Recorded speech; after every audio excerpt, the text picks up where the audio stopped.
wild about the sense of smell and how it brings you back to things from your childhood or past memories. And wait, what did you say the smell was? Saffron? It was like saffron. Saffron? Some kind of flower or anything in that family. Word. Yeah, that is a trip. Like whenever I smell aftershave, like Selsun Blue, like that electric razor aftershave. Okay. Typically, I feel like only older men do it. Like no one our age does that. But No. There's a certain generation that did, and the cologne is really a musk. It's Draco Noir. Oh yeah, that's a classic. You put both of those together. That's what my grandfather smells like.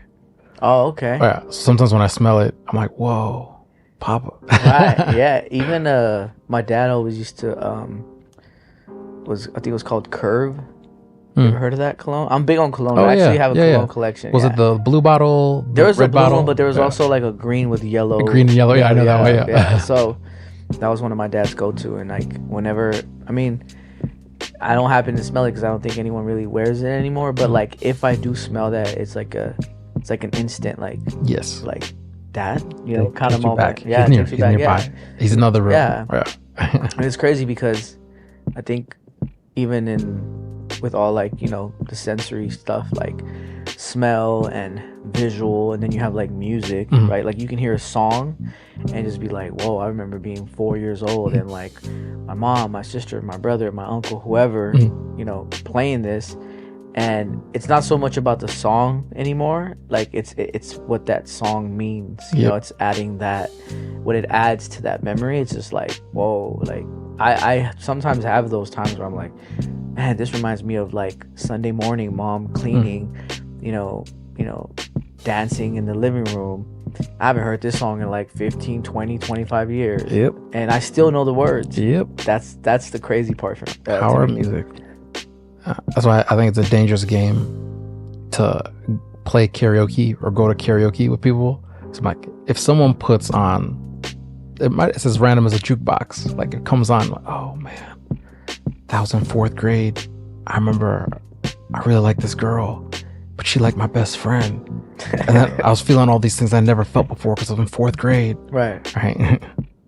Yeah, I mean that's even sometimes I judge music based on like the time that I was in. Absolutely. Like I'll hear a song and be like, oh, this is high school.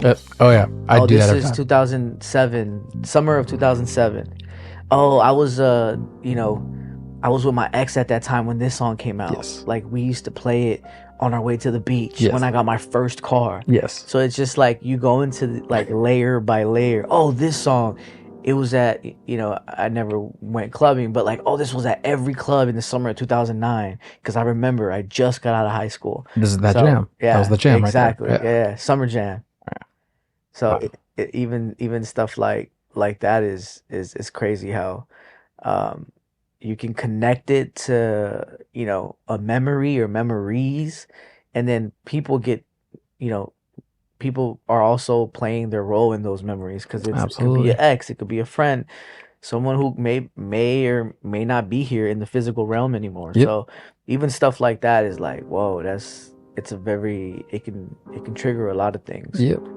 And that's actually one of the things I look forward to in the day is just hearing that song, or well, I guess nowadays it's if I hear it sampled and I know the original where it came from, even if it's before my time, connected to a memory, good or bad. And if it's bad, just walk through it in order to not be affected and have it ruin my present, you know?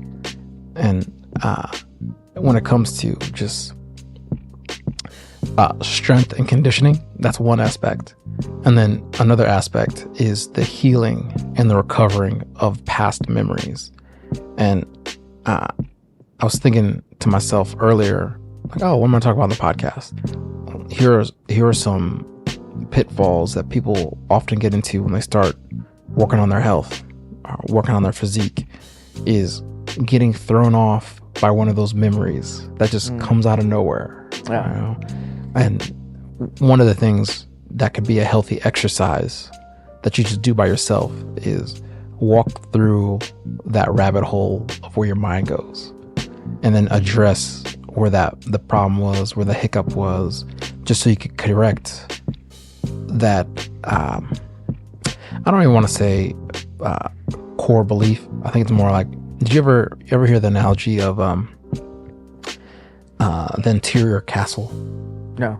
All right, so in the heart of mankind, you have an interior castle, many rooms, many different purposes. But some people live their entire life and they're only in the garage, right? They didn't even go in, right? And so in the garage, you store things, right? You might have equipment, your car, or just junk. Well, could you imagine if you're just surrounded with junk in your heart and you never just organized it, let alone going into the basement, right? And what if your basement was actually a pleasant place? Like you have casks of wine, liquor. I know you don't drink, and yeah, I come back too. But imagine if it was more, when I have friends come over, we go play pool in the basement, and it's a place of just, it's like a living room, but it's more like a den. I don't know. I've never heard anyone really say den in California, but on the East Coast, it's more common. Okay. But imagine there's a place of lounging that's like a more communal bat cave and a man cave, right? Right. So imagine those are just small aspects of what you could have. Well, if you go deeper and deeper, there might be a place that's more like the residence of the king, right? Oh, look at this royal room with this banquet hall, right? Imagine it's heavily guarded. Unless you're invited, you can't come in. There'd still be open air, so lizards could come in. Oh, well, lizards don't really pose a threat. Right. But you can catch them with your hands, right? Yeah. Throw them out. Well, the analogy that I'm getting at is those random thoughts sparked from a song or a smell, that could be a lizard. So sometimes it's good to catch the lizards, throw them out, or just be like, oh, hey, lizard, whatever. Yeah. Right. So. Yeah, I've heard and I can see how, that's the thing, but I've heard that the people who've been big like most of their life, where maybe they identify themselves as this big person, like that's their identity, and they carry it whether they see it as positive or negative, or they deal with it in certain circumstances. But like I've heard stories of like people losing the weight, and cutting the weight 150, 200 pounds, whatever it may be, no longer really being on like the obese spectrum, but they still feel obese, but they still like they'll fit on size 34 jeans, and look at themselves, and they literally will tell you like, I still feel like this big person, I still feel obese, I still feel like I need another 100 pounds, because of what like the reflection is telling them, something that you and I are both not seeing. But I think when you carry that belief about yourself for such a long time, and it's part of your identity, it's like you've always been the big guy, yo, big man, big boss, yo, you know what I'm saying? Like when it gets to that, then it's almost like you even start to believe it, which kind of goes into the whole concept of like,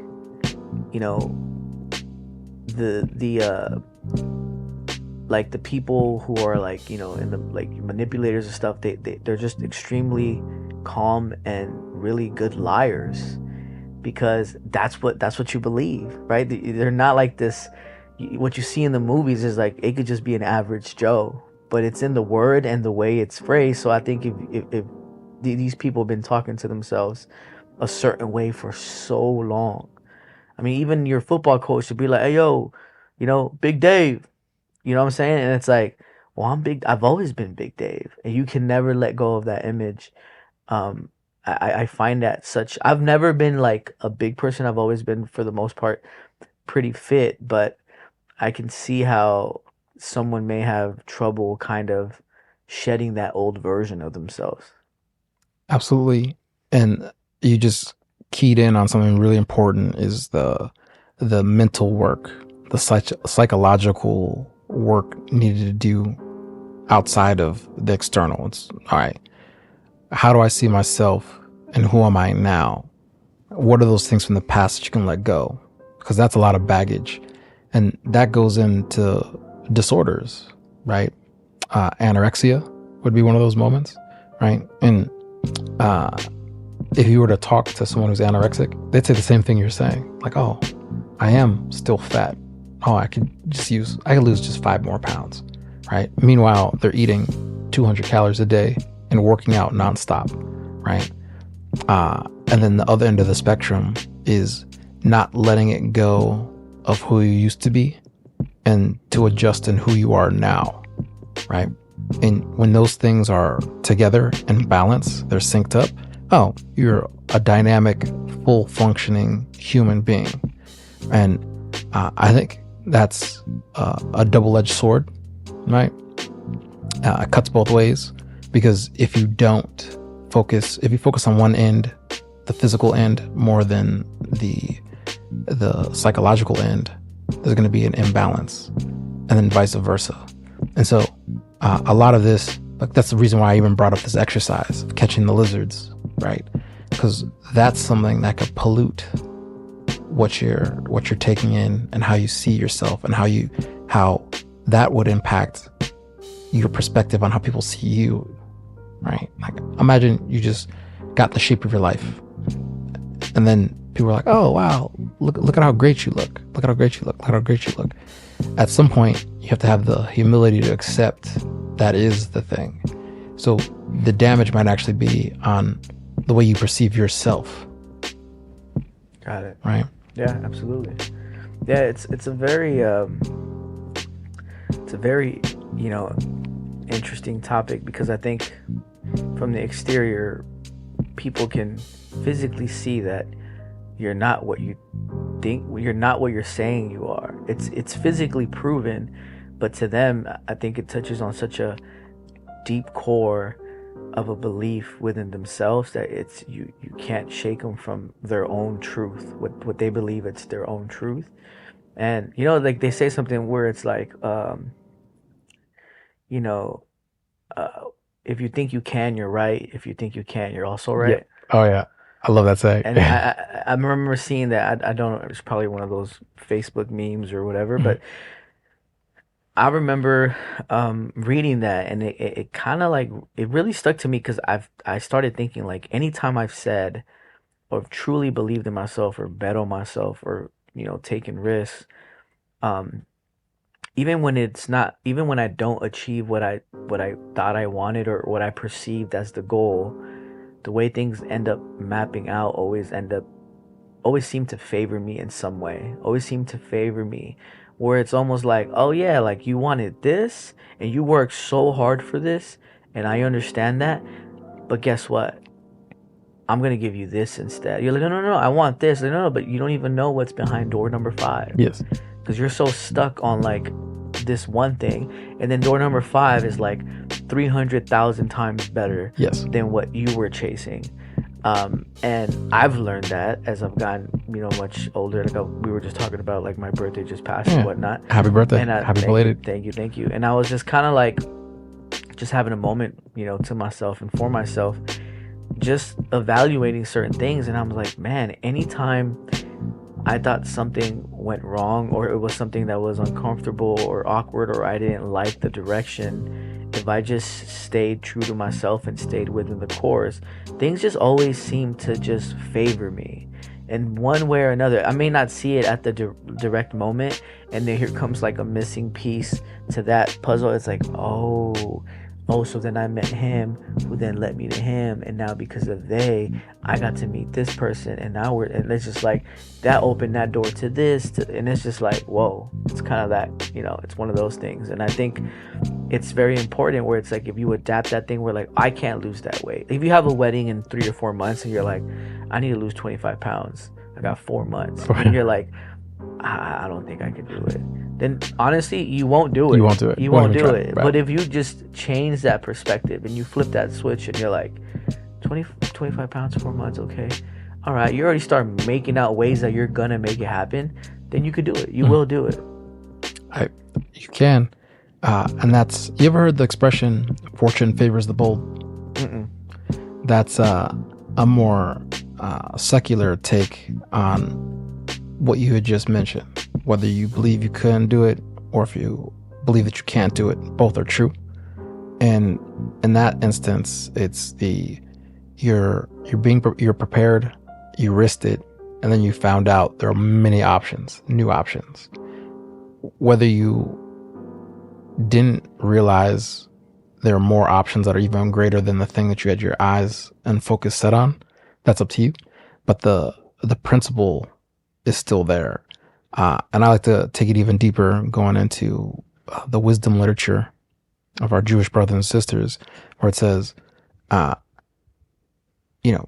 multiple rods in the fire, right? Do multiple business ventures because you don't know which one will succeed. Maybe one will work out, the other one won't work out. Maybe they both will work out, but you don't know until you put it out there. Right. Yeah, that's my high school coach actually had this saying that was like, I'm sure it's not from him, but he was big on it, and it was something along the lines of like, I might butcher it a bit, so excuse me. Oh, okay. It says something like, a setback is a setup for a comeback. Oh man, I dig it. Yes. I've always loved that one. Yes. I always love, and I think it was a speech that he gave when we got eliminated, like, in the playoffs to, I think it was like our rivals at the time or whatnot. And I'm a very competitive dude, so like I take losses to heart. Oh yeah, like, take it personally. It's like I could have done better. Like, we're better than this team. Like, we beat ourselves. Like, how could this happen? Like, you run the game 1,000 times in your head after the game, and it can torture you. But it's something that he said. I just remember like really thinking about it and being like, man, like, setbacks are setups for comebacks. And I was like, whoa. And it's kind of like the slingshot method, right? Absolutely. Where it's like one of those things where it's like sometimes you got to get stretched really far back, where you feel like, man, my life is just going backwards. I'm taking L after L after L, but you don't understand that you're getting ready to be launched, boy. Like, you're getting ready to receive and go further than you ever thought you will. And if you stay grounded, if you stay, especially with faith, if you can feed it, if you can stay aligned with your true goals and your values, I think you reach that moment where you're like, whoa, I get it now. Like, it's crazy how time does that. And anytime I've had, like I said, a setback, especially like, last year was probably the hardest year of my life, but I look at it now and be like, man, all these L's that I took, and it just launched me to the right people. It launched me where like I had to maybe cut some friends off. I had to stop doing certain things that I was doing, or certain habits. I got a lot more serious about my health. All these things that, like, if I look at it now, I look at the pros and cons, and I can write a list of like, whoa, like my life is so much better in terms of, I'm more productive. Like, I've gained in the past 6 months, I've met like 2 or 3 people that like, I'm like, whoa, I wish I would have met you guys earlier. Like, you guys are awesome. Like, you guys are like, I've only known you 6 months, but it feels like I've known you like 10 years. It's a brotherhood, and it's like, it all starts to make sense. Even obviously you living in Pasadena, like knowing I used to be there and I did not want to move. It's like, why would you want to move from Pasadena? Yeah. Like, I loved it. Perfect. I loved it there. The people I, was with, and when I had to leave, I saw that as a setback. I saw that as like, whoa. Then I come here, and then it's like I'm working, with label talent from probably one of the hottest labels out right now. But that was only able to happen if I moved from Pasadena. Yeah. So all that just meant it's just to kind of sum it up, just really ties it in, where if you just change that perspective and understand that it's not happening to you, it's happening for you. Yeah. You can really start like, reaping the benefits. There's an artist, I forget his name, but he says something like, just planted the seed and already can smell the fruit. Wow. Like, to me, that's like, the kind of confidence you got to have in what you're sowing, and understanding that you're gonna reap great things out of this. Yes. It's a big thing for sure. And that is such a great metaphor for planting, because it takes time to grow. Take the seed, put it in the ground, water it, nothing happens. The sun hits it, a lot of things are happening under the surface, nothing happens. Water it some more, starts to get a little dry, right? Keep it a little bit hydrated, nothing happens. But then when it starts to bud, it breaks through and then starts to bud and then opens up and grows. Like, okay, cool.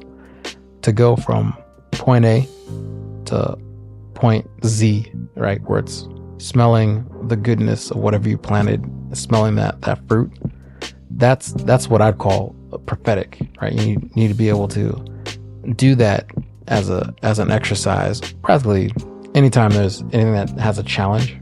Okay, hold on, it's worth it. Is it worth it?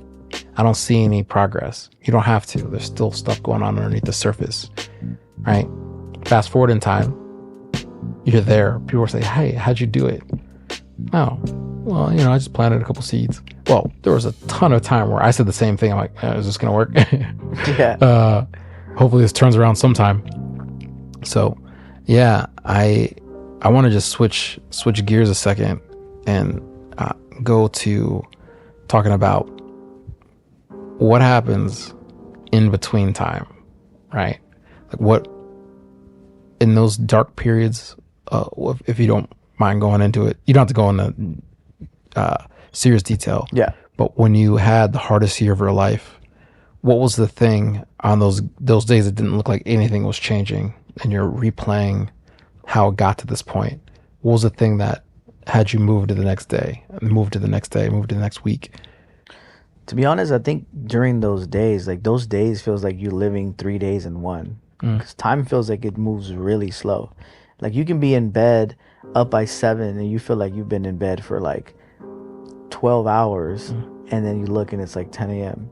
It's like you don't want, it's like, it's like that thing, it's like you don't want to get out of bed, right? Just getting out of bed is a task in itself. Sure. Yep. When you're kind of just, you're in the trenches, you're in this dark place, right? Yeah. And for me, I think to be honest, like the thing that I was very thankful, because I was trying to figure out what can I do as soon as I wake up to just give me like a perspective to just like keep it moving, I'm gonna feel what I'm gonna feel, but keep it moving. And one of the things that I found that was like, honestly, it really was the key, was as soon as I would wake up, I'd go to the restroom, brush my teeth, and I go straight to the gym. Nice. That's a routine. And that became like my thing. Yes. It was like moving my body and just sweating, and the adrenaline and like the pump, and then the sauna, and then I was shooting hoops, and then next thing you know, it's like 10:30, 11 if I was there for 2 hours, an hour and a half or whatever. And then it's like, okay, like kind of like we're midday. But that was such a great jump start to my day that it didn't allow me to get into this state of mind where I'm replaying a scenario, or I'm replaying something where I ended up being a victim of something, or like it almost, what it feels like? It feels like a scenario that you wish you could change, but you're in a cul-de-sac and it's a dead end every time. And you're trying to find a way for it not to be what it is, but it is what it is. Yep. But you're they say it takes your your body knows it, your mind knows it, but it just takes your heart a little longer to catch up. And I think I found out how powerful emotions can be, good and bad. It just depends how you weave them, and if you're able to have I don't want to use the word control, but if you happen to just be really good with navigating your emotions, let's use that word. If you become really good at navigating your emotions, especially when things aren't going your way, and it doesn't have to be anything super duper serious, but just like maybe the dude at your job is just pissing you off today. there's traffic where there normally isn't traffic on your way to work. Like, it doesn't have to be a life changing kind of situation, but if you just learn how to navigate those emotions, and I think you become much more productive in your day, and you can go longer periods without diving into the past. Sorry, diving into the past, diving into what happened, diving into trying to change the scenario, because I feel like it's in your heart's best interest to not want to feel that way. Absolutely. So they're trying to like negotiate with your mind, like, yo, so what really did happen here? Could we break it down? And you're like, there's nothing to break down, man. Yeah, like, we're living, we're being present. Yes. And I think that's what you get robbed of when you're going through your darkest days, is that you're still living in a certain time frame where certain events happen. Mm-hmm. And it becomes so tough to leave that time and space, because you're leaving a part of yourself back there, and you don't know what the future looks like without this house, without this business, without this person, without whatever it may be, right? And we all know, like, as humans, we just fear the unknown. Many people don't ever quit that job because of the unknown. You know, many people don't leave a certain comfortable situation because it's like, oh, I'm already old and I'm too old, blah, blah, blah. The unknown. So for me, I think the biggest thing, honestly, Dave, was like working out. I was going to the gym twice a day. Awesome. I support that decision. It was one of those things where it was right when I would wake up, do the gym, blah, blah, blah, and then by like 11, 12 be at the studio, and I would feel so much better. And then I would have this rule where it was like, I usually finish here at the studio like 10, 11 p.m. and I go to 24-hour fitness, so it's open. Oh, wow. It's open all night. And I have one down the street. So my rule was, before I go home, I need a sweat. Okay. So that when I go home, I'm tired, I take a nice shower and my body gets relaxed, I have some tea or whatever, I would have the best sleep of my life. Awesome. So it was like morning, wake up, gym, studio, before you go get your workout in, get tired, get it all out, get that day out, go home, shower, sleep, and just repeat. That literally was my, and I think if I didn't do that, I think I would have spent a lot more time just down in the dumps and just staying in your own head. Yeah, almost getting into the point where I think some people stay there so long they get comfortable there.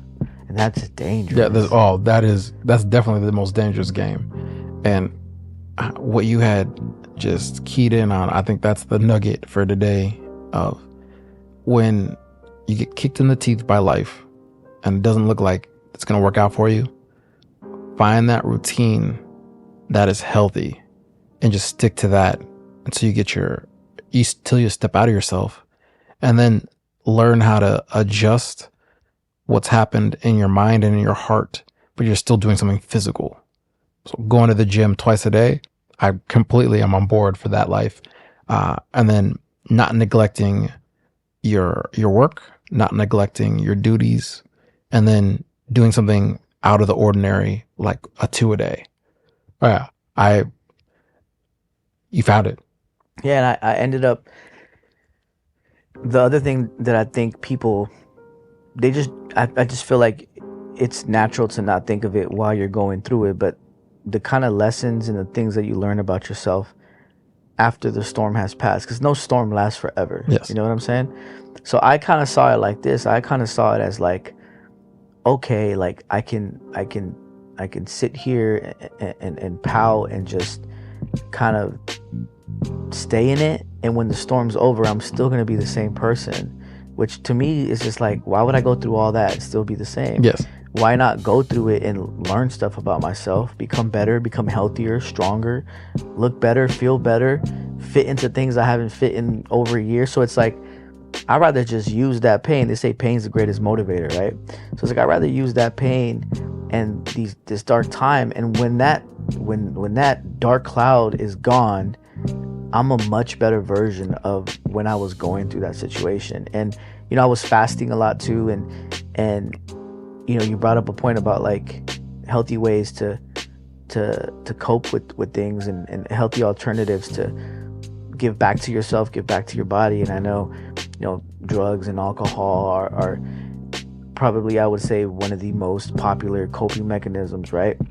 And the funny thing is that even in like, they say when you, and I know this, I don't know with everyone, but at least for me, like when I was doing 16-hour fast, and I had my whole routine down and whatnot, I learned very quick that like I have a insanely sweet tooth, and I crave sweets.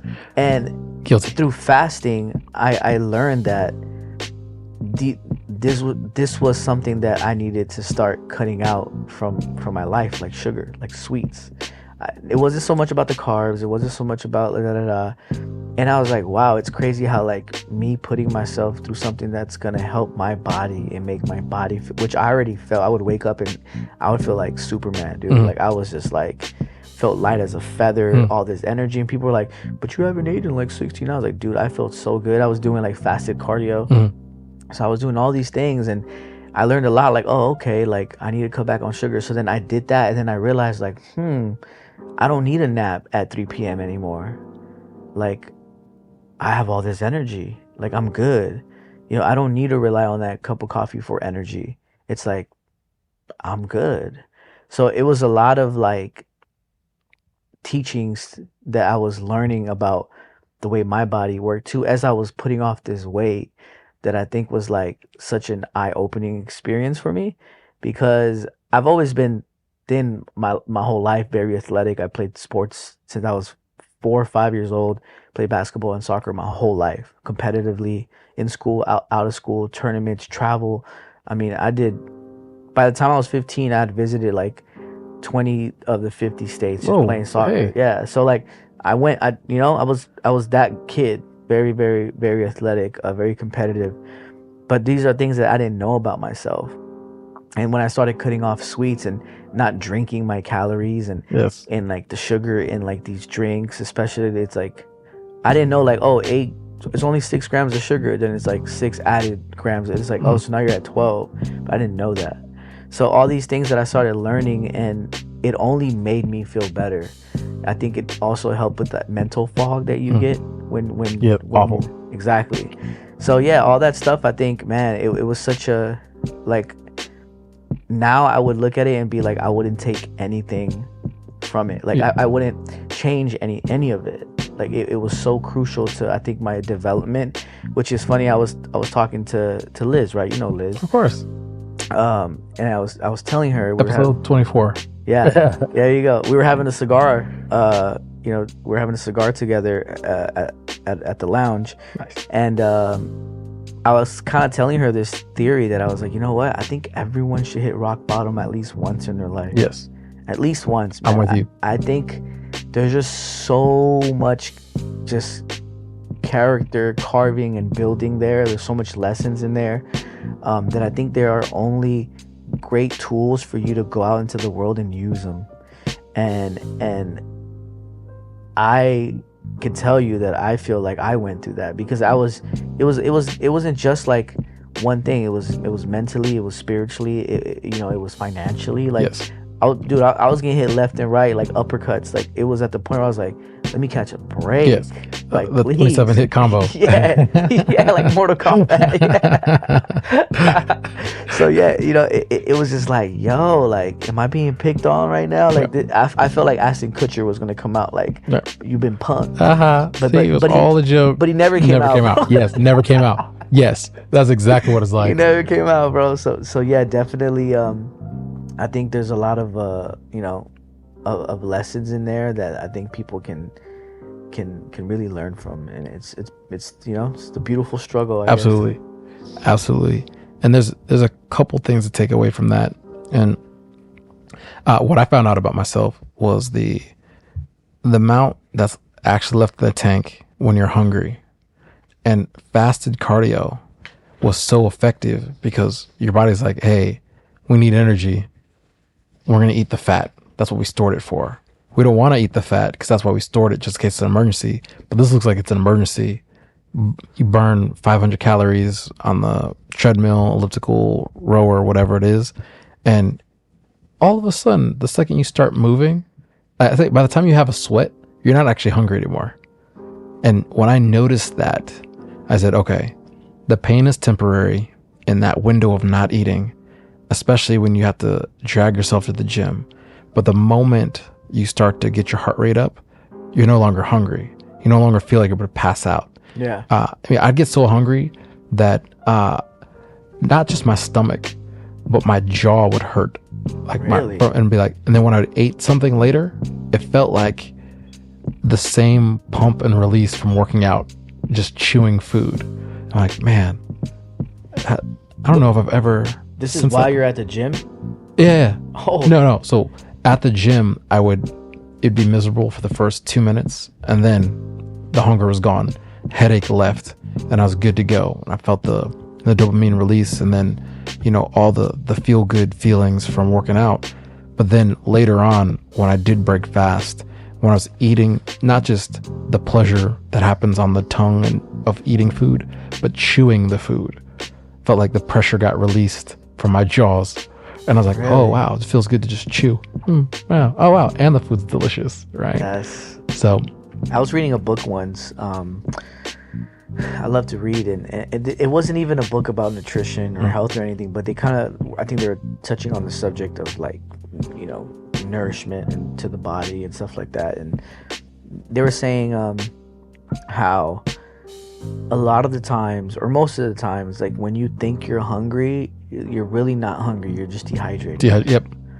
And yep. I just never, for some reason, I just never made that connection. But I remember thinking to myself and being like, man, there's times where, like, I know I'm not hungry, but I could eat, but I'm not gonna, like, go above and beyond and go get some food. But if it's in front of me, sure, I'd eat it. Like, if I just saw, like, 2 slices of pizza, like, I could scarf them down. Yes. But I'm not really that hungry. I would just be scarfing it down. So then I was thinking about it, and I was like, man, these are probably the moments where, like, my water intake is low. Yes. And I'm not, hydrating myself properly. And it's just that I just need to hydrate myself. And then it literally said, like, 9 out of 10 times you just hydrate yourself and get some water in, get some fluid going. You'll be like, huh, interesting. Not hungry. Yes. And that's actually the thing where if I'm not training, but I'm still working out, right? I made a distinction between training and working out. That's when I would be gaining weight from excess calories, is because I was grazing, right? It's like, oh, you have 3 meals a day, 4 meals a day, but in between, it was not just a snack. Like, how far is 2 slices of pizza putting you back if you're keeping track of your calories, right? So it was a moment of self-realization of what I was taking in when I was snacking. That would be equivalent to a small meal. Well, you do that 3 times a day outside of your regular meal times. Right. Oh, you just ate twice your caloric intake for the day, right? Right.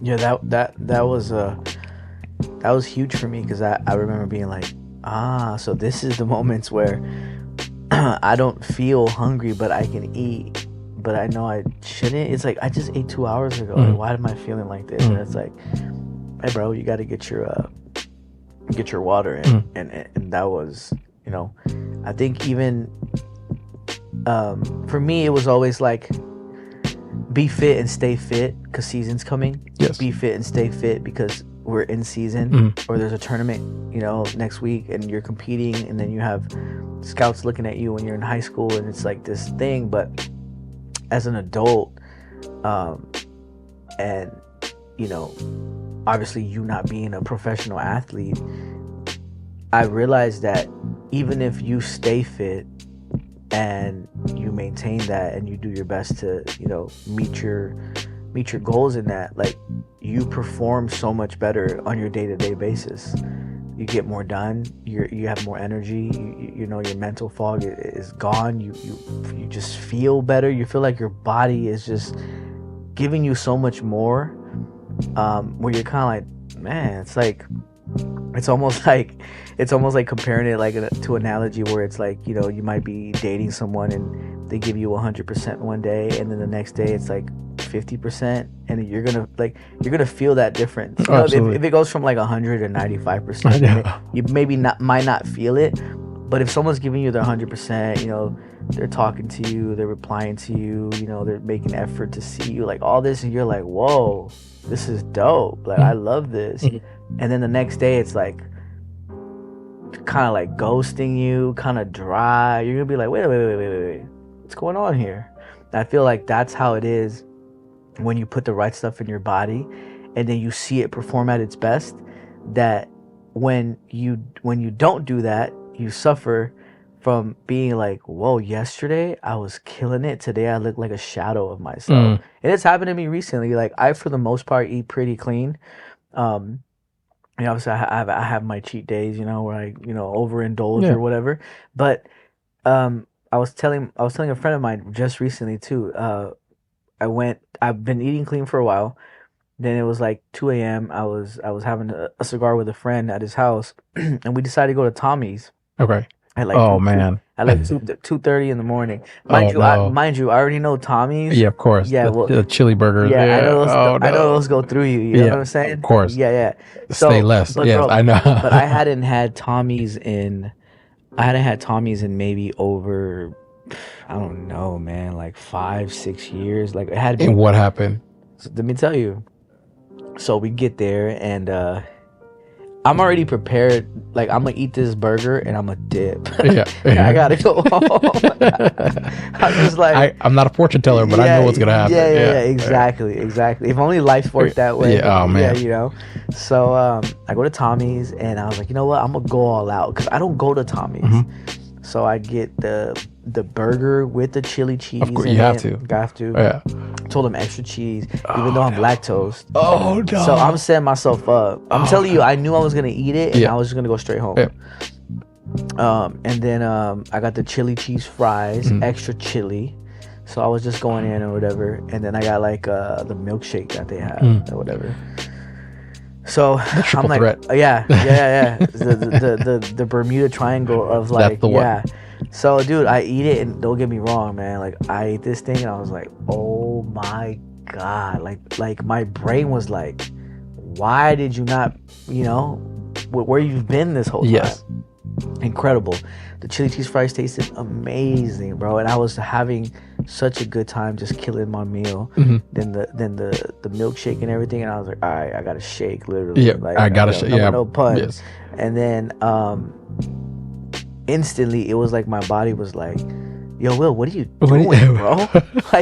like I thought we were friends. Exactly. And you'd betray me like this? Exactly. It literally felt like you stabbed me in the gut. It literally felt like my body was like, yo, like, what are you doing? Why would you do this, bro? Like, you're better than this. Like, we've been so good, and then you go over here and you want to start, you know, like, this is not cool. Of course, I paid for it. You know, it was just, man, it was bad, dude. I went straight home. That thing went just gone. Yes. But here's the thing about it was, even the next day in the morning, I felt like crap. The residuals. Dude, I felt heavy as hell. Yes.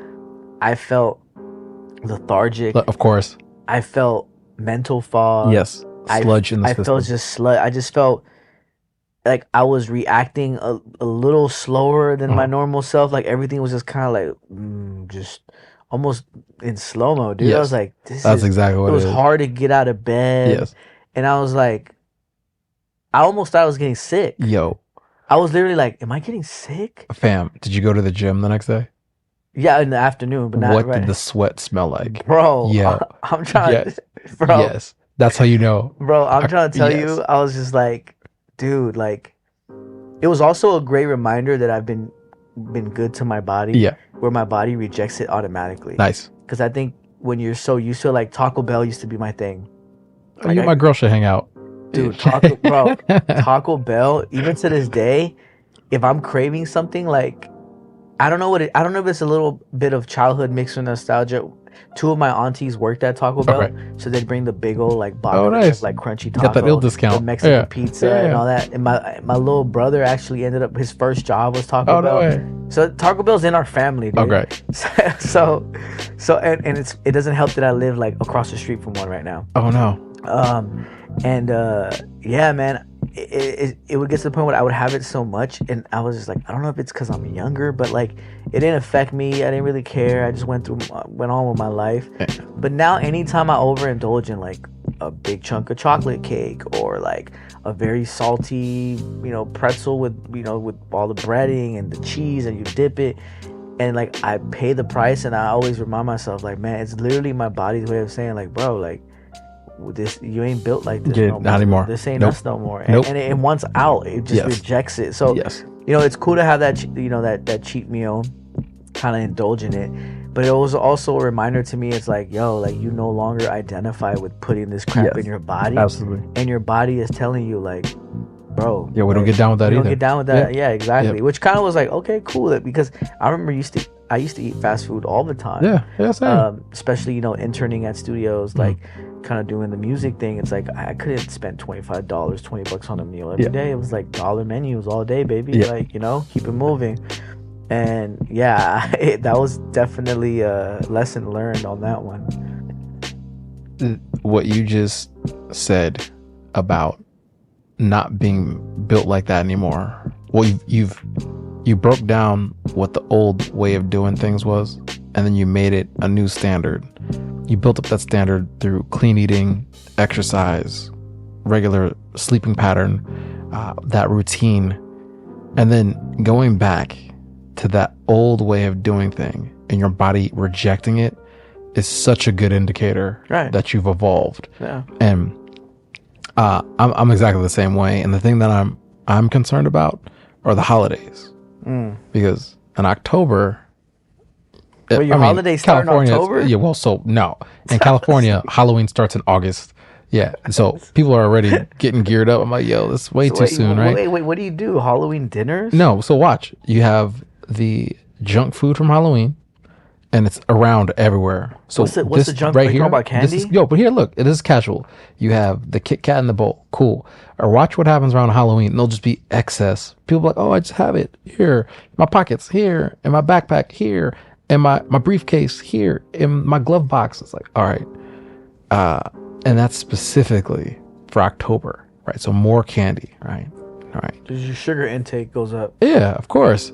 But then there's Thanksgiving and the things that lead up to Thanksgiving, that lead up to Christmas. So these are all parties that will have excess. Are these family or company events? This is everything in all areas, all regards. So in my mind, it's saying, all right, how can you navigate that without just being like, no, I don't eat candy. Okay. Oh no, I don't drink. Nope. I actually don't even eat food. Right. It's to the point where the healthy balance, like that moderation, would be like, okay, I know what I'm eating today. I can afford a Kit Kat. But then, I had a Kit Kat today. You're not gonna have a Kit Kat tomorrow, right? And I think that's not like any other time of the year. It's a very specific 3 months, and if you want to be even really aware, it would go Halloween, Thanksgiving, Christmas, New Year's, Valentine's Day.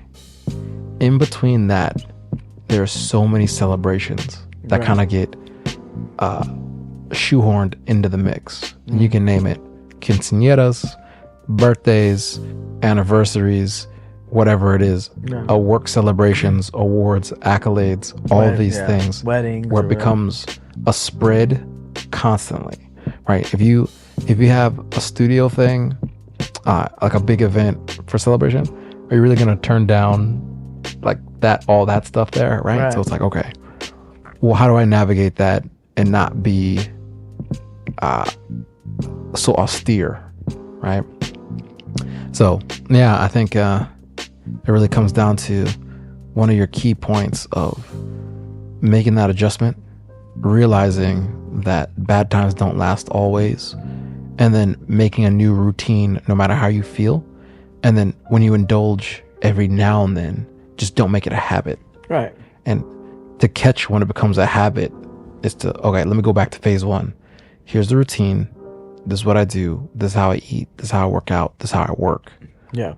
Just you know, just being accountable for the stuff that you're putting into your body. And I think just even in, not just in nutrition, but just self accountability is huge. Like, I think one of the most beautiful things you can do is when you know you can trust yourself, because you know that when you can trust yourself, there's a certain amount of discipline, there's a certain amount of will, there's a certain amount of strength and perseverance, and even sometimes taking the emotion out of something. Or, I'm really sleepy today, I'm feeling really lazy, like I've had a bad day, I don't want to go to the gym, but you're still doing it anyway. Yes. And a lot of the times those workouts honestly end up being like some of the best. Yes. Like, where you finish your workout and you're steaming in the parking lot as you're walking to your car, you're like, man, I'm so glad I came today.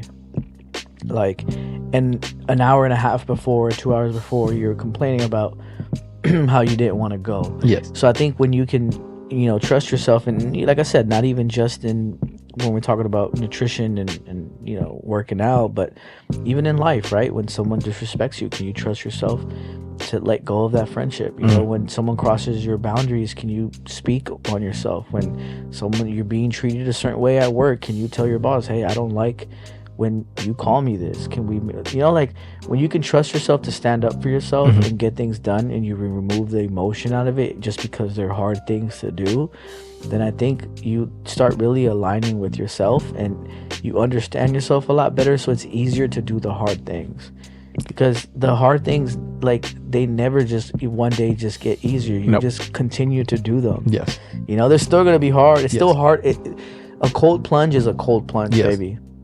The water is going to be just as cold or even colder depending on the season and depending where you're at.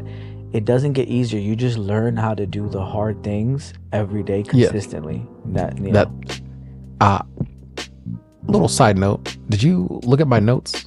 Because you think I got a cheat sheet, dude? I don't know what you did. If I walked out of here for a second, because you actually talked about all the talking points that I wanted to speak on today, and one of those was, or just what are the statute of limitations for being reconciled, right? And what do those order of operations look like?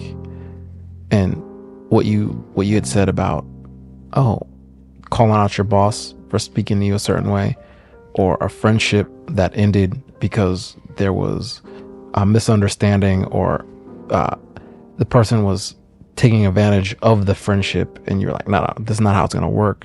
Right. Like, all of that are things that are going to happen to everyone, no matter what season of life they're in, no matter whatever their stance is on the totem pole of work life, right? What does that look like for drawing the line and then not letting it go until you really get to down to the bottom of it? Right. Yeah, I think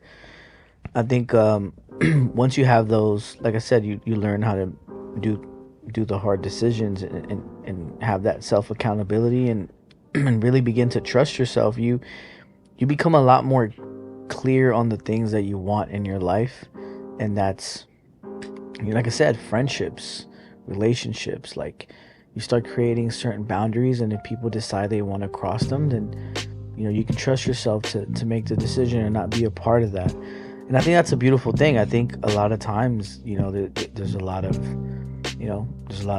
people pleasing that can happen. There's a lot of, I don't want to rock the ship, so I'll keep my peace, but the ship is drowning, dude. You know what I'm saying? So I think sometimes friendships last longer than they could, because it's just like, well, we've known each other this long, right? But like, are you really friends? Because even in friends, it takes effort. Yes. To be a great friend. Yes. At least to me. Both ways. Exactly. Yeah, it's a two-way street. Exactly. Yeah, absolutely. So it's like, it's one of those things where when you take all those aspects, even in relationships where you're kind of like, I know exactly what I want.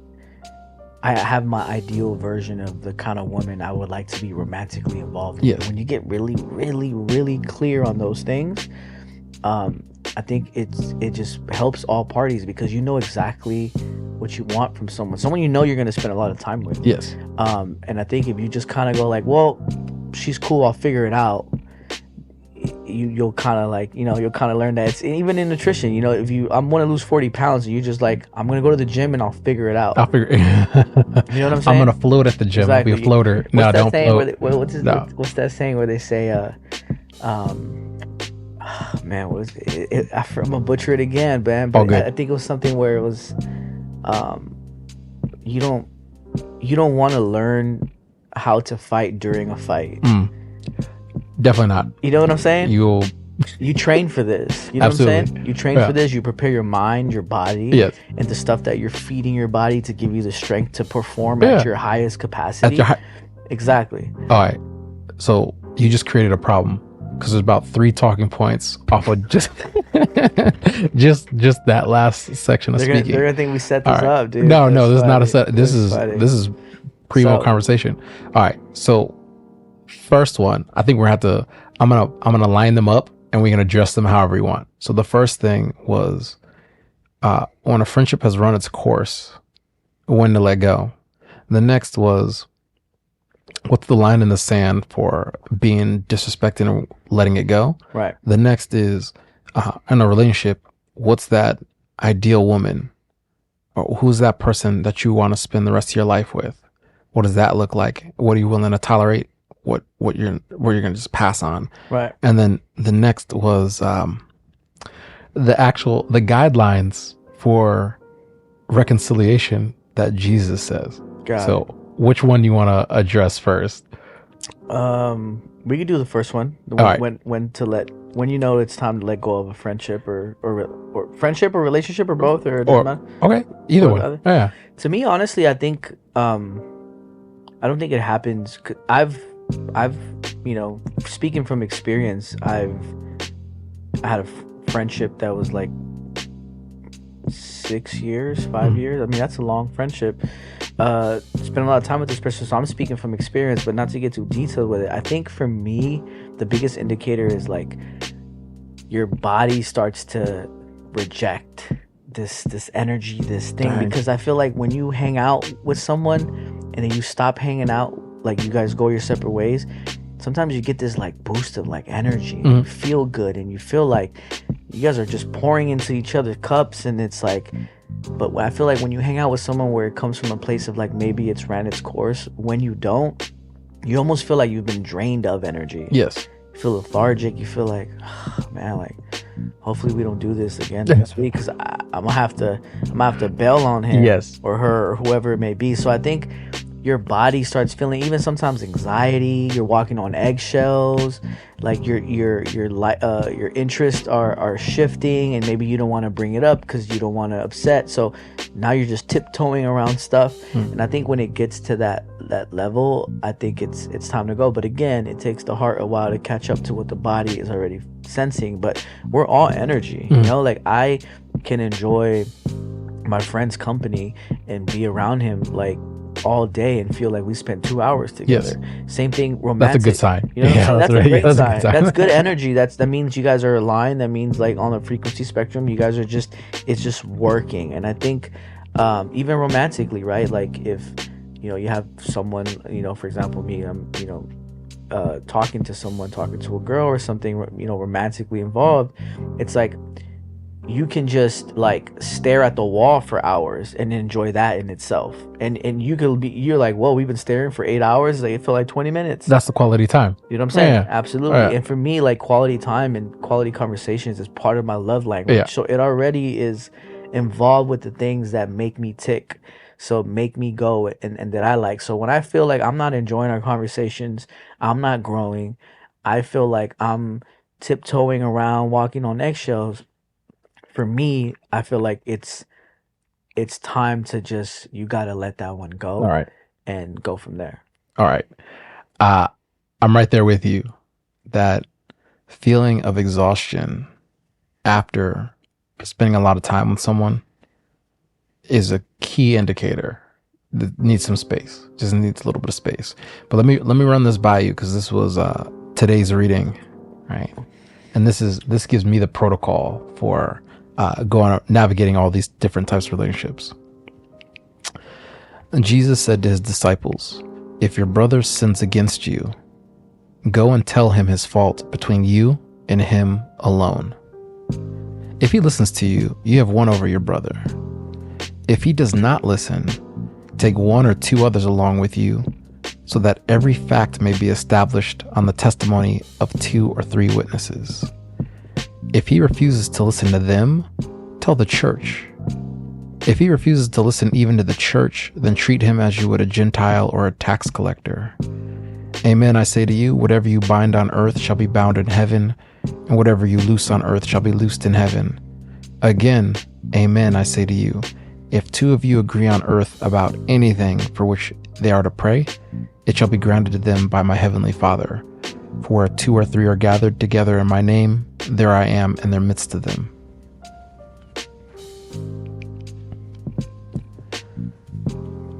I don't know how that hits you. In my world, I try and apply that to everything. Being like, all right, we got some tension, we have some beef, there's some static. Just talk one-on-one, man to man, or mankind to mankind, right? Depends if I'm talking to a lady, right? Yeah. Let's get down the bottom of this, because I didn't like how when we left, there's a bad taste in my mouth. Right. I didn't like how this thing didn't get addressed. I don't like what I heard. I heard from a mutual friend that you said something, right? Calling him out, keeping him accountable. And then from that point, seeing the next step is huge, because across the board, the biggest fallouts that I've had with people never made it to, bring another friend with you to address it, right? So that Right. those moments where I'm talking it over with a buddy about another friend of mine, and be like, hey, this is a tall order. I want us to get together, because I'm telling you the beef that I have with this person. Am I crazy? Did I take this too personally? And most of the time, the other person's like, actually, I don't want to get involved with this. This is between you and them. I'm like, whoa, hold on. I know you're a mutual third party. Well, I should say a third party, not mutual. But you know the both of us. Help be a mediator between the two of us before it escalates. Right. And if that doesn't happen, there's the fallout. Why haven't you talked to that person in 5 years? I can tell you exactly why. They did this, right? That same principle, I think, can be applied in romantic relationships too. I'll just be like, real quick, I don't like the way that you did this. I would like it if you did this instead. Do you, Right. like, explain the backstory if you want, but it's simple as that, like one line. I don't like this. I'd prefer that. Where are you coming from? Because this is why I got bent out of shape, right? Right. Yeah, that's What do you? it's to me it's still, I mean, it doesn't baffle me, but it's pretty spot on how you can take, something like what you just read and apply it today. Mm-hmm. Yeah. Like, you know what I'm saying? Like, Absolutely. apply it literally today. And I think that's one of the beauties of it, because sometimes I have the Bible app, like it's Neon Bible, I think it's called, and they send you like every day. Oh, cool. You get like the verse of the day, Yeah. or devotion, or whatever it may cool. be, and it pops up every morning. And man, sometimes I'm just like, are they like listening to my conversations? Because I get keyword. Let me find that in the scripture. Put it to them. Yeah, and I have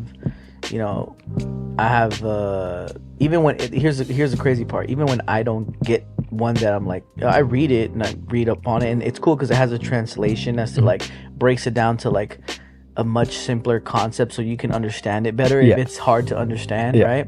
So I read that as well, and I have someone who sometimes sends me the ones that she's getting, and if I'm telling her stuff about my day or my week, she sends it to me as like, hey, look, like, I think this is like, this is a sign. Yeah, this is confirmation. Yeah. And then like she just did that like yesterday. Awesome. And I remember reading it because we were talking about something that I'm getting ready to do, but I've been very like, just fearful about it or doubting myself. And it kind of touched on that, and then like she sent it to me, and I was just like, it's crazy how I didn't get it, but she got it. But she knows about my situation, and she sent it to me, and I was like, whoa, like, yes, I can relate to that so much. I was like, you're talking about me. Yes. And I thought that was, like I said, I thought that was beautiful. For yes. Sure.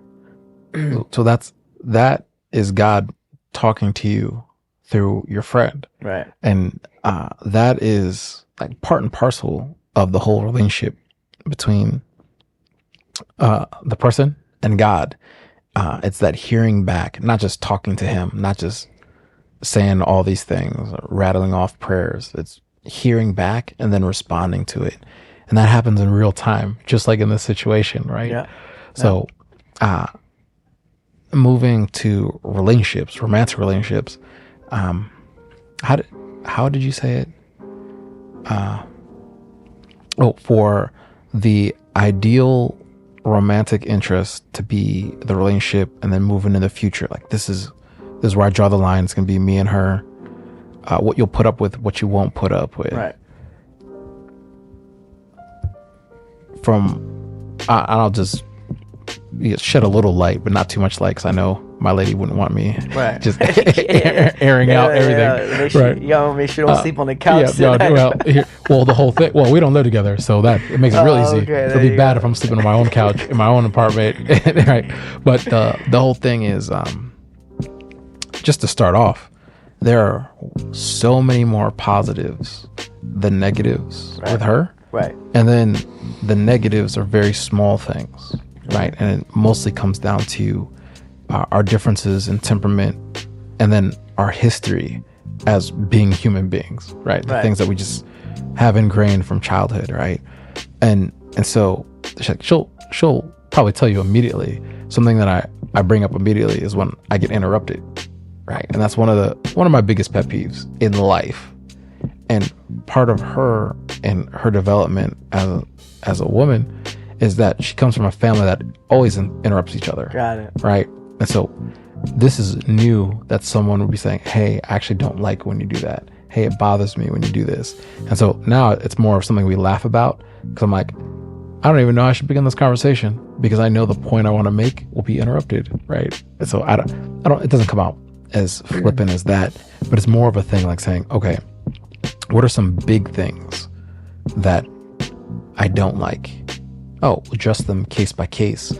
And that protocol from today's reading was saying, if you have an issue, bring it up one-on-one. And it wouldn't be like, oh, just waiting, not ever telling her, I don't like being interrupted when I'm in the middle of making a point, right? And then one day make a grand speech on a podcast or in a public situation where I just put her on blast entirely. And then she goes, well, how come you never told me? Like, now I have problems with you because you waited and held on to this thing. This is actually the opposite. That's why I'm willing to talk about it. This is like, oh, because it's very minute compared to all the good things that she does bring to the table and who she is as a person, right? So to move it forward you apply it in your world, right? When you're seeing someone, you're talking to someone, you're dating someone, at what point do you bring up the things that bother you? Or do you say, you know what, I'm going to choose my own battle. I'm not going to bring up the thing that actually did rub me the wrong way. To be honest, I think the sooner you bring it up, the better. I agree. Yes. The sooner you can have that conversation, especially if you feel it's someone that you're looking to be serious with, someone you feel like, we have some here. This is special. It feels special to me. It feels special to you. Okay, cool. Let's have the hard conversation. Yeah. Even in, I'll go back right now to the relationships, but even in business, I've learned that the sooner you bring up the budget or the money, you'll know if it's the right fit for both of you. Because you can promise, I'll have this, and if you're a graphic designer, this logo, we'll do this printout, we'll do a banner for your business and cups, and we'll design this, and you're just, enamored with everything. And that's cool and all. And if you leave the budget to the end, they're like, okay, this is just going to be a $20,000 project, and you're like, whoa, my budget was $2,000. Well, that's not going to work, is it? Yes. And you just spent this whole time just thinking that this was going to be it. So for me, I think the older I've gotten, the more I've realized that, like, this is just my personal belief. It's just that love isn't just a feeling, like it's a commitment. Absolutely. And the feeling part of it are easy to feel, but it's kind of like, if I'm seeing someone or dating someone, I think the faster we have the conversation of, hey, so how do you deal with conflict? When you're having a bad day, what does that look like? When you're upset and mad at the world, what do you tend to do? When you're not feeling it and you just want to weigh out, how do you cope?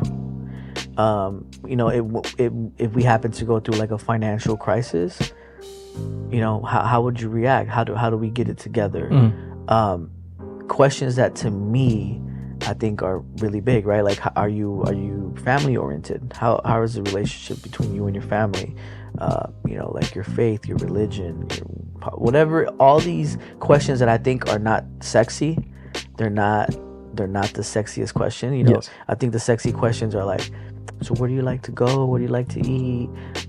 What's your favorite like date night? Like, that's all cool and handy. There's nothing wrong with that. I'm just saying, like, when you both decide that we have some special here and I want to continue to explore this feeling in this route, and I'm in the stage of my life where, like, I'm not trying to be all out there like that. I really want a partner, then the sooner you can be asked these tough questions, honestly, I think the better it is, because you start understanding each other, not just from the standpoint of like these, enamored feelings of and the butterflies, and those are cool, but like I said, like, life is life and it will life, and you have to understand that, where it's like, so how do you like when this happens, or what do you do if this happens, if this situation arose, like, how would you react to that?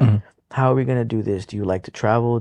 If I love to travel and it's my passion, it's like, I feel one of my life's goals, and this person's like, I hate to leave California. I never get on a plane.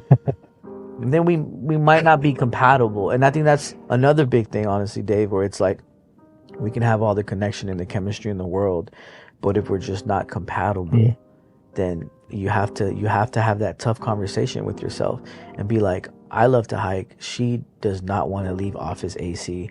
I love to travel and try new foods.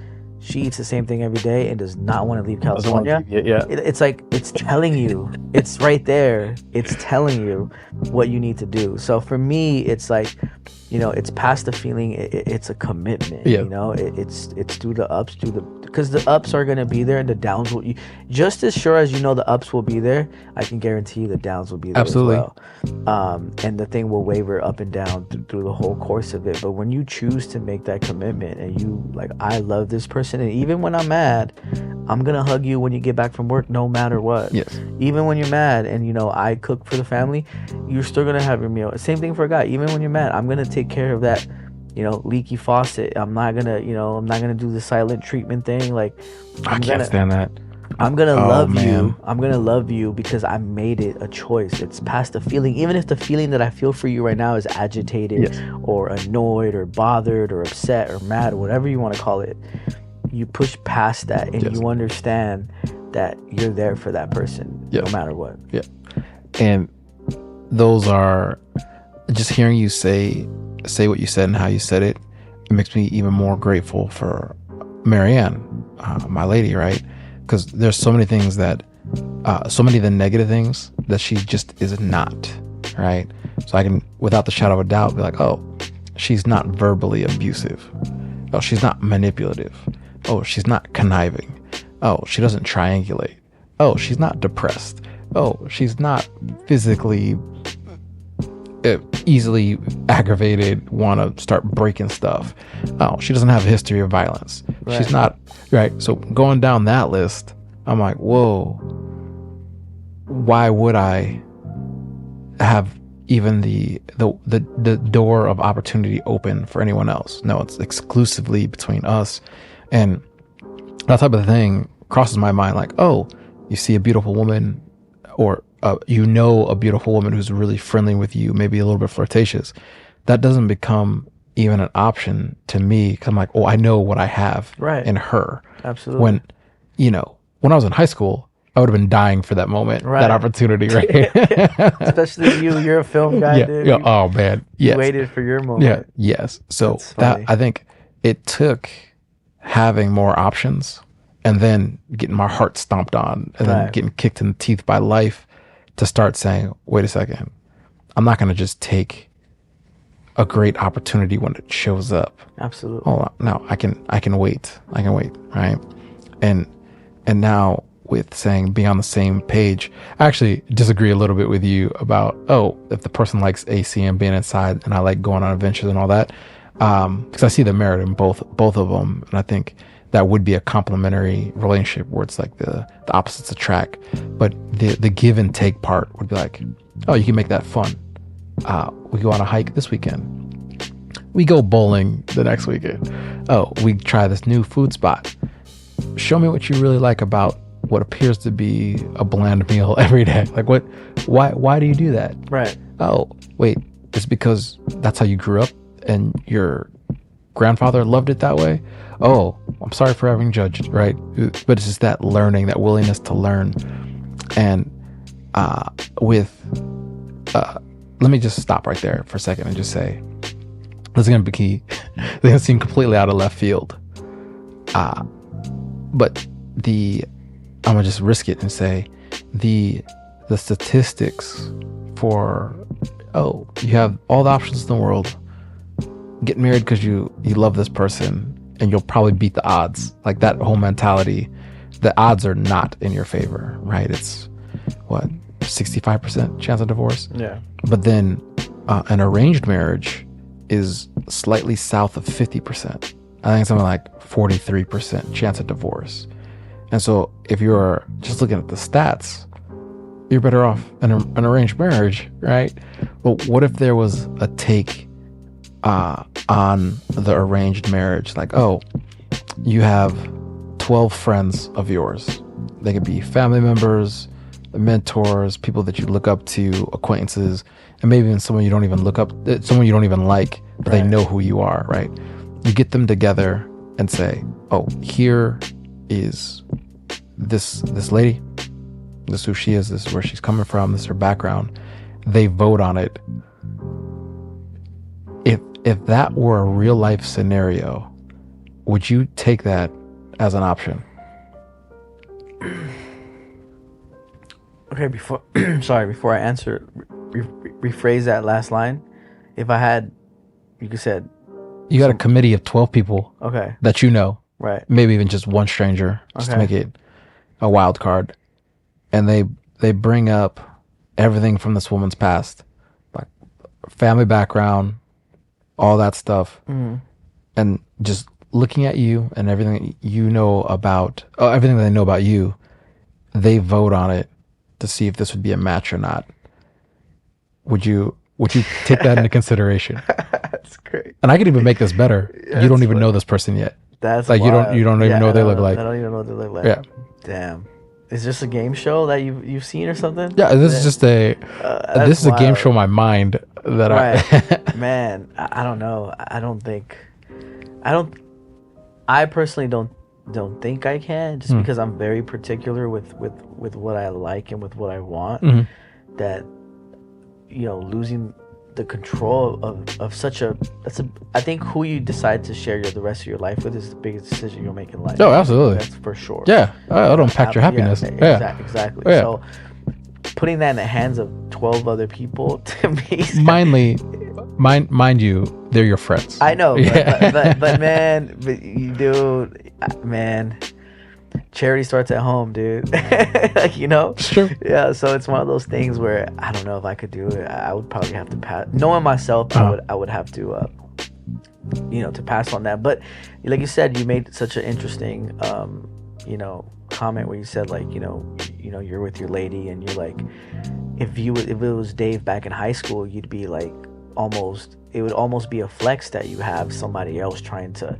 swoop you in and capture Dave and steal your heart away, but now you look at it and it's like 0% interest. It's like, yes, you understand the value that this woman is adding to your life. Absolutely. And you recognize it, and I'm sure you not only recognize it, but you feel it, you sense it, you have proof of it, like it's consistent, and this is the reason why you understand and that's you being in a relationship with someone. Like, for example, like me, like I'm, you know, not to share too much, but I'm currently talking to someone, right? Oh, what's her name? I was joking. That's crazy. That was good. That was so good. I literally almost said it too. You literally almost got me. No, That's so funny. No, I was just kidding. So, like, I'm currently talking to someone, and it's like the courting, dating, getting to know each other, the beginning phase. and it's one of those things where even now I understand. I see the kind of woman she is, and I value the kind of, I feel like what she's adding to my day to day on a daily basis consistently, that it's like any other girl, it's like zero interest. And we're just talking about like beginning stages. Yes. But even there, I'm able to like recognize and be like, whoa, like the kind of value that she adds to my day to day, the way that she tends to calm my nervous system, the way I feel when I'm around her, the kind of conversations we have, the way that, we talk about our likes and dislikes and our love languages and get into really deep, in-depth conversations. It's like, it makes me go, whoa, like, what a woman, you know? And it makes all these other, not that there's other people, but I'm saying like, there's just zero interest to me. Where it takes the options and makes them not options. Exactly. Like, I'm not even going to consider it. Like, not even close. So for me, like, hearing you say that, it's like, I understand that because I'm currently in that, where it's like, oh, like this girl can tell you like, oh my God, you're so attractive, Will, you're so handsome. And it's like, yeah, it's like, you want to hear that from the girl you're talking to. That's the only one that matters. That's the only one that makes you like, oh man, So it would be a very, very interesting way to go out if I have no say in choosing the person, and I just got a bunch of buddies, because my buddies are they're clowns, dude. They'll probably try to set me up. Well, here's the thing: they know what they're doing, right? And you selected them. But you only can choose 12. So you say put your cousin on there, put your uncle on there. I feel like they conspire against me, dude. No, but that's the thing. No, they have not all had this moment of we're gonna set her. No, it's more like, oh, hey, like the way you'd reach out to your best man when you have that big day, or oh, here's some people I want in that circle. That's how you'd select them, and it wouldn't be all of them are, oh hey, all 12 of my buddies are here, we're gonna be playing this game. No, I'm telling my best friend, hey, that's more than a blind date. It's like an arranged marriage, but I want you to vote on it. So if it's majority rules, they're like, oh no, 7 out of the 12 say no, then they'd say we pass on this person, right? Got it. And then I guess modernizing it a bit, I had a buddy in college who, he was from Turkey, right? And religion never came up, family really didn't come up, right? And then right after he graduated, he had an arranged marriage. He talked to the girl and her family once on Skype, and then went back to Turkey, got married. Right? Yeah. And I was like, yo, wait, what? Yeah. Wait, you just met her on Skype once? And he's like, yeah, well, our families agreed, and that's how we do it in our culture. I'm like, you never brought this up once. Like, right. Oh, hey, I'm not dating because I believe in arranged marriages. But it was so casual that I'm like, all right, hold on, what's this all about? And there's this show, Indian Matchmaker on Netflix. You see that? No. Go check it out. It's dope. It's showing real life people in that scenario, and you might meet once or twice, like with the parents, right, and with the person, right, and then they ask you, hey, well, they say this is beneficial both families. Both families have a history of success in the business place and whatever field of expertise. This is the education. This is what it is. This is more of a transaction for securing a generation, right? And it has nothing to do with, am I attracted to this person? Right. Or anything else. So it pretty much takes everything else that we do in the Western culture out of it. Yeah. But then the numbers do not lie. Right? Like, well, why does that work? Oh, because human nature. You'll eventually be attracted. Right. Or that person might be drop dead gorgeous to you out of the gate, but they're not bringing that as the deciding factor. Right. And so I think the human nature side of it takes over real fast. And so if you're willing to say, I commit to this and I'm accountable because our families are involved, right, that puts a whole nother perspective and tone on it. Right. And so the whole thing that I'm getting at is I'd be open. Well, I'm not open now because I'm committed to my lady. Whoa. No, don't get any ideas. Okay, but the whole thing is just as an option. If we as a culture are willing to accept online dating, and like it's not even, no one even raises an eyebrow when someone's like, oh yeah, we met online and now we're married, right? But that algorithm is incredibly accurate if you're honest with your profile, right? And something like Tinder, Coffee and Bagel, all those dating, all of whatever your interest is and whatever the reputation is, those have actually been dumbed down because of how accurate they were. That's wild. Right? So all the other ones, like name the ones with the bad, I should say bad, all the ones with more of a negative reputation, those have been dangerously watered down so people will use them more. Yeah. Because they all started off doing the same thing, like, oh, let's have these people who get matched up. When in reality, people who are on that specific one aren't looking for Mrs. Right or Mr. Right. Right. They're looking for companionship for the night, right? Yeah. And that's it, right? So, yeah. I think that's a great way to wrap it up. Let's do it. Sums it up. You want to lead us out? So Will is all about arranged marriages. Oh my God, man. I'm just messing, and I just had to. It was perfect time. I had to take it. You got to take your shot. You know this. No, that was right. good. That was good. All right. I guess that's what we're in. So this is UVU, your man's Dave Woods. These are a couple keys, mostly straight from the horse's mouth. Will gave it away on what to look out for, what to do, what led to coming out of the hardest year and season of his life, and it was that routine. So if you're hearing this and you're in a rut, or if you're going around on an endless loop in a cul-de-sac, go to the gym, brush your teeth, go to work, go back to the gym, rinse, wash, repeat. These are the keys that have built us up to where we're at right now. You give them to you. You got to open the door and walk through it yourself.